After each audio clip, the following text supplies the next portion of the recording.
général, dans les conseils de classe, c'est pour vous montrer la différence de la situation ici.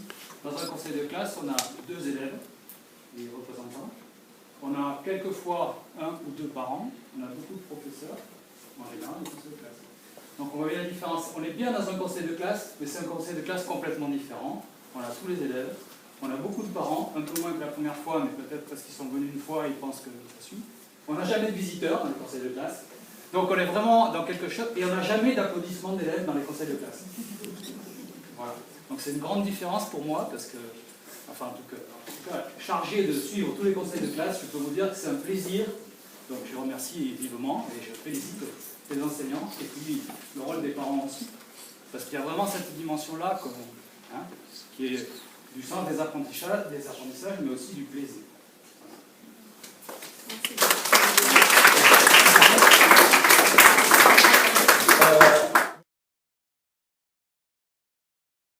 Voilà, ce système de délégation, ça partait du fait qu'on ne voulait plus avoir seulement 2 délégués de classe qui se retrouvent avec un conseil de classe où il n'y a que les enseignants et qui ont parfois pas grand-chose à dire. Donc l'idée, c'est de les investir dans la vie de classe, dans la vie du collège, dans leurs apprentissages, pour qu'ils soient acteurs de ce qu'ils sont en train de vivre.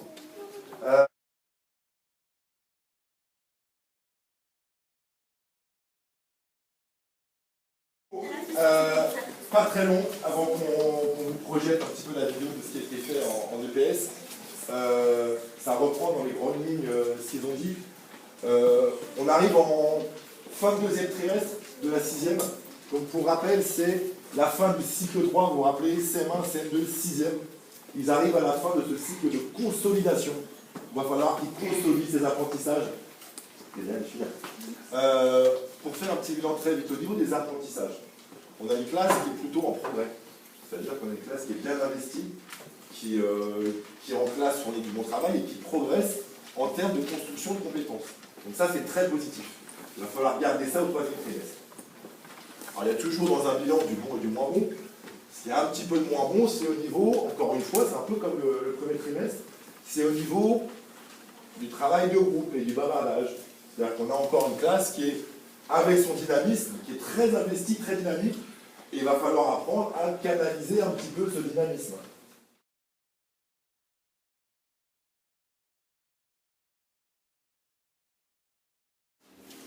Bonsoir à toutes et à tous. Nous sommes les délégués généraux, Aimé et Abderrahman. Bienvenue au premier conseil de classe de la 6e B. Nous sommes 22 élèves, 13 garçons et 9 filles. Pour l'instant, tout se passe bien et les élèves se sentent bien au collège. D'une manière générale, la 6e correspond à ce qu'on attendait, même si certains pensaient que ça allait être plus difficile et plus grand. Les grands changements avec le CM2, c'est qu'il faut toujours avoir son carnet, qu'on se déplace seul entre les cours et que nous avons plusieurs professeurs. Le plus difficile pour nous, ce sont les changements de semaine, Q1, Q2, et les groupes, groupe 1 et groupe 2.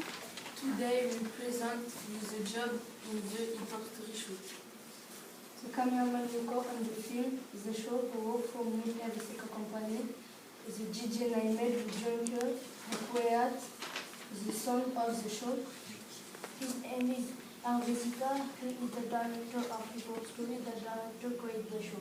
The chorus name is student of conservatoire. The chorus are between 10 and 60 years old. The chorus is a group of singers.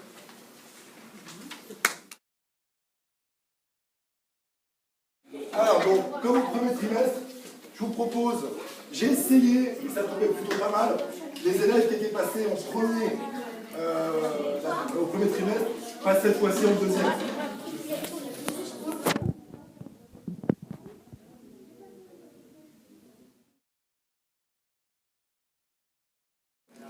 Alors, Elias, pour le coup, va nous prouver ce qu'il est capable de faire. C'est-à-dire que sur 2 compétences, une en français et une en technologie, il va nous prouver à son papa, ce qu'il est capable de faire, ce qu'il a appris au 1er trimestre. Je vais devoir reconnaître des droites parallèles. Et l'exercice, il est là, droite, TU.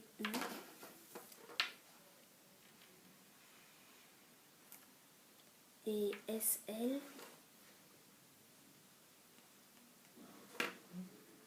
Elles sont perpendiculaires. et non séquentes, car elles vont former un angle droit ici. Alors, non séquentes, ça veut dire quoi séquentes? Séquentes, c'est quand ça forme pas d'angle droit. Ouais. On peut dire que c'est quand ça se coupe, non? Séquente, ça se coupe. Après, ça peut ou pas former un angle droit. Mais elle se coupe là. Elle se coupe en quel point? En pointé. Exactement. On va commencer par ça peut-être. Tu sais à quoi ça sert ça? Oui, pour voir si j'ai progressé. Entre quoi et quoi? Entre le premier trimestre et le deuxième, Ton premier trimestre il est où? il est ici. D'accord. Et le deuxième? Alors on va peut-être prendre un ou deux exemples d'une matière où c'est moins bien, s'il y en a une, et puis un ou deux exemples d'une matière où c'est mieux. Ici, j'ai baissé. Est-ce que tu arrives? Une matière, tu avais choisi une matière où tu as vu des gros progrès, que tu as envie de nous parler, là où tu as l'impression que tu as fait un vrai pas en avant, un vrai progrès? En mathématiques, Ouais. au niveau des calculs, j'y arrivais pas trop. Après, on m'a expliqué, j'ai réussi. Alors, qu'est-ce qu'il nous dit, monsieur Adoulu? Les résultats d'Aimée sont globalement satisfaisants. Elle est toujours très impliquée dans les tâches d'apprentissage et contribue beaucoup dans les travaux de groupe.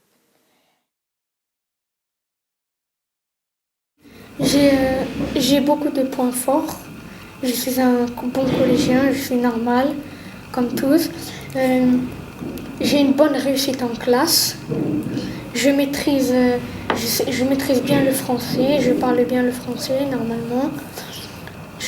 Et je communique bien, tout est assez bien. Juste un seul VA qui veut dire moyen, sinon tout est bien. C'est en quoi? Le moyen, c'est en être collégien. J'ai 2 A et un VA, c'est-à-dire moyen. Ça veut dire quoi être collégien? Tu n'es pas encore collégien? Ah non. J'ai pas compris, moi, j'ai pas compris. Être collégien, ça veut dire avoir son carnet, être normal, être, comment dire, comme moi à la maison, quoi. C'est-à-dire, être collégien, c'est-à-dire tout ce qui est dans le collège, tout ce qui est par rapport au collège. C'est tout ce qui est, par exemple, ce qui est dans la classe, ce qui est dans la cour, ce qui est dans les couloirs, l'attitude et tout. C'est-à-dire tout le relationnel avec tes camarades, tes professeurs, l'administration. Oui. Qu'est-ce qui te manque? Tu ne manques de rien à la maison, donc tu as tout. Non. Alors qu'est-ce qui te manque ici au collège pour ne pas avoir 100%? C'est juste là un peu l'attitude. Ça veut dire quoi l'attitude? Je suis un peu dispersée, j'ai de bonnes capacités. Madame Elio m'a même écrit, j'ai de bonnes capacités littéraires. Elle a écrit « J'analyse finement les textes et sais utiliser ses connaissances ». Ça veut dire j'analyse finement, je trouve un texte devant moi, j'ai une consigne, je sais utiliser la consigne dans le texte. Bon. C'est ça, analyser le texte. Et je sais utiliser mes connaissances. Je sais utiliser ce que j'ai appris dans la leçon. Tu sais bien que la langue française est très intéressante pour l'acquisition du savoir. Oui. J'ai décidé de changer un petit peu la modalité du conseil de classe parce que je trouve plus intéressant que l'élève puisse lui-même faire un retour sur sa scolarité, le placer au centre de ses apprentissages, qu'il ait vraiment l'opportunité d'avoir un vrai recul face aux enseignants, face aux parents, chose qui n'était pas vraiment le cas au conseil de classe traditionnel où on envoie juste un délégué, et surtout éviter ce retour de j'ai quoi comme moyenne, c'est quoi ma moyenne, j'ai les félicitations ou pas. Je pense que la scolarité d'un élève, ça va au-delà. Et donc cette année, j'ai été professeure principale de 3e et comme on le sait, l'enjeu de la 3e, c'est l'orientation. À la fin du conseil de classe du premier trimestre, on s'est vraiment rendu compte qu'il y avait un écart monumental entre les désirs des élèves et leur réalité du bulletin. Et suite à une remise des bulletins traditionnels, on voyait les parents en 10 minutes et il fallait tout dire, le nouveau brevet, l'orientation. Il n'y a pas eu d'effet, pas eu de changement. Et le deuxième trimestre a été aussi catastrophique pour certains. Du coup, on s'est posé la question de quel conseil de classe, quelle remise de bulletin. Du coup, on a demandé en fait aux élèves d'assister à leur propre cas lors du conseil de classe pour qu'ils entendent en fait réellement les paroles des professeurs, qui réagissent avec nous et qu'il y ait vraiment cet échange autour de l'orientation, qu'ils prennent conscience de là où quels étaient leurs points faibles, quels étaient leurs points forts. Et du coup, ensuite, pour la remise des bulletins, j'ai fait appel à l'ensemble de mon équipe pédagogique, qui ont été 8 professeurs, la direction, la CPE aussi, pour recevoir par binôme à la fois les parents et l'élève. Et les élèves sont ressortis vraiment beaucoup plus confiants, et aussi les parents ont compris aussi certaines choses au niveau de l'orientation qui étaient très confuses pour eux.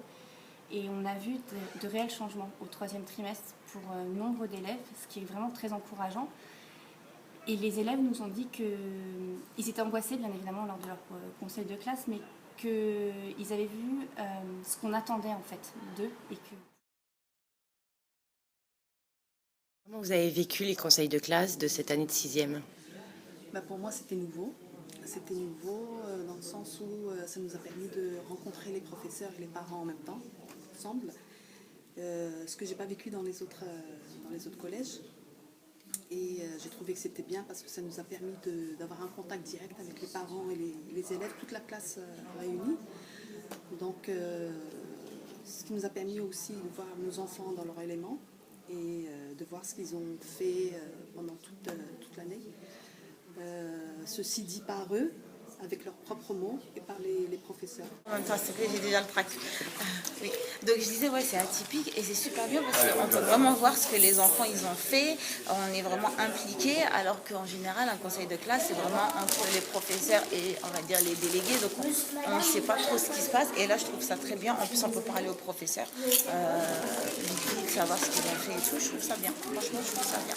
Et ça devrait franchement être fait dans d'autres collèges, je trouve, parce que ça serait, comment dire, on serait plus impliqués, nous les parents.